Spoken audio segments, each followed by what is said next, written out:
Welcome to Transforming the Toddler Years, a Core 4 parenting podcast for conscious, cycle-breaking parents ready to turn toddler tantrums into teachable moments. Hi, I'm Cara Tyrrell, a lifetime lover of littles, mom to 2 grown and flown girls, and an early childhood educator.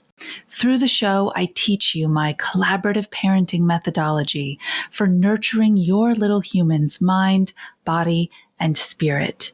Because how you connect and collaborate in the first 5 years is how you raise happy, healthy kids who grow into the best version of themselves and find true success in school and life.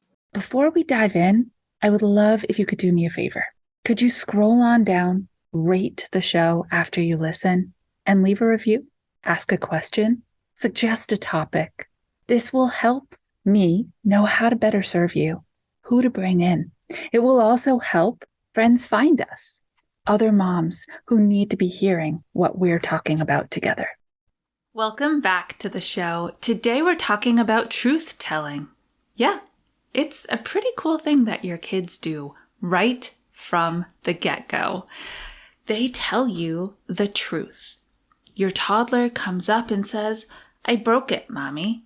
Your toddler comes up to you and said, "Look what I did, Daddy. I did that." Not only do they tell you the truth, they confess with a smile. What's up with that? And why does that behavior eventually turn to blame and shame? I didn't do it. He did it. Let's talk about it. I talk to you all the time about the fact that beyond behaviors, beyond skill development, what you do all day, every day, 24/7 as you engage with your kids is build your Core 4 connected relationship. Here's the awesome part. That respect, that trust, that honesty, it's implied. It's not earned. Your kids believe 100% with their whole being that they can be honest with you from the day they're born. They believe that they can tell you the truth from the day they're born. They believe that you will respect their words and have a reasonable conversation with them. And it's us that gives them a different message. That's why they come to you. "Daddy, I broke it. Mommy, I did it." They are calm. They are regulated, sometimes even happy to share this information with you. They're saying, "I believe that you can handle me confessing. I believe, without having any evidence to the contrary, that you are going to be able to support me in this." It's when we then come back at them with, "Why did you do that? You know how much that means to me. That wasn't a very nice thing to do." It's when we counteract their pure honesty, their pure truth-telling, with a negation that they start to make sense in their head that maybe telling you isn't actually the right thing to do. Maybe you don't want them to tell you. Maybe you would prefer if they told you a different story. That is when the barriers go up. That's when the walls get built. And that's when new stories and new belief systems start to create inside their if-then brain. If I break something, I shouldn't say it was me. If I tell a lie, I should blame someone else. They're not built in. You get to decide if you're willing to sit with your child as they very openly and honestly and lovingly confess. Say, "Oh, that is disappointing," because you're allowed your feelings. And this is super important. You are allowed to feel upset that something special to you got broken. You're allowed to be disappointed that they didn't tell you the truth. We're all allowed our feelings. It's what we do with those feelings that is super important. I am disappointed. That was special. Your grandfather gave it to me a long time ago. But you know what? It was just a thing. And things can be broken. But my relationship with your grandfather, my memories of him, can't. I always have those. Thank you for telling me the truth. It's not that big a deal. Whew. Can you imagine if you were the child? Go back. Go back to a time where you had to confess something. Can you imagine if your parent, if your caregiver, that figure that you thought just hung the moon, talked to you that way? Accepted the reality for what it was? Added some perspective that it really wasn't the end of the world? You would feel so seen. You'd feel so confident that you don't want to repeat it. But that if accidents do happen, it's okay. That you can share them with your most trusted adults. And they will hear you. They will feel their feelings. But they will hear you. And they won't blame you. So important. Because there's always fear in telling truth when we feel like we've done something that's really going to hurt somebody else. Or something that was incredibly foolish and we realize immediately after it happened we just shouldn't have done it. I'm going to tell you a story about myself. And I was not a toddler or a preschooler at this point in time, but I remember this so vividly. I was 16. I had recently got my license. Are you all thinking, oh boy, because you have some type of I just got my license story too, where we make kind of foolhardy decisions? So I had just got my license and I had a job, and I had had a job for a little while at this little bakery, and it was so great. I loved it there. The food was delicious, but I also felt really empowered, really confident. Look at me, I have a job, I'm 15, it's cool.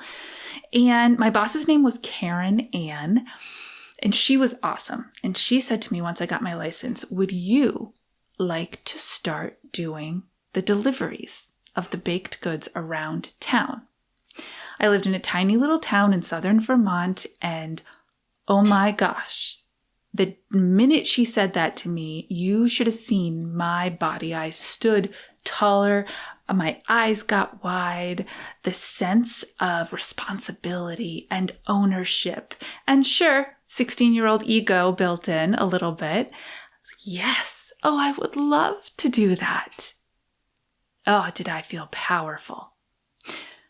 One thing, I didn't have my own car.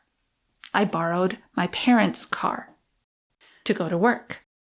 So I had to go ask my parents, can I use your car to do these deliveries around town of all the baked goods? Sure, they said. If it's fine with Karen Ann, it's fine with us. Okay, I'm living life. I'm riding high, literally, right? The music's turned up, the windows are down, I'm driving around. Look at me doing this big thing. And then one day I pull in, I park, I get out, I do my delivery, I get back in the car. I am so excited. It's my first day of deliveries. I do not look in the rearview mirror. I immediately put it in reverse and back I go. Poof!